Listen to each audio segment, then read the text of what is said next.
আগের দিন ভাই বেশ অনেকগুলো বাতাবি লেবু নিয়ে এসছে, তবে সেগুলো রেখে খাওয়া যেত না, আর এমনি ছুলে দিলে সেভাবে কেউই খেতে চাইতো না। তাই ভাবলাম একটু মাখা করেই খাওয়া যাক।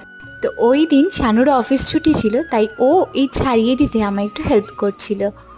তারই মধ্যে আমি আবার একটু টেস্ট করে দেখছিলাম যে কতটা মিষ্টি। লেবুটা বেশ ভালো মিষ্টি ছিল, আর তাই ও বলল একটু বেশি করে ঝাল দিয়ে মাখা করতে।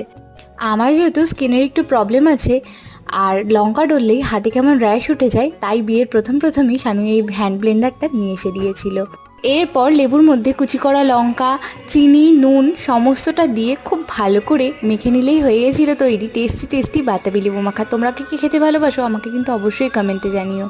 এদিকে আমার অবস্থা দেখো, হ্যান্ড ব্লেন্ডারে লঙ্কা কুচি করেছি হাতে অসুবিধা হবে বলে, এদিকে মাখার সময় আবার হাত দিয়েই মাখছি। আসলে চামচ দিয়ে মাখলে খুব ভালো করে মিক্স হতো না, তো সেই জন্যই। সে যাই হোক, খেতে কিন্তু দুর্দান্ত হয়েছিল। তোমরা অবশ্যই জানিও কার কার প্রিয়।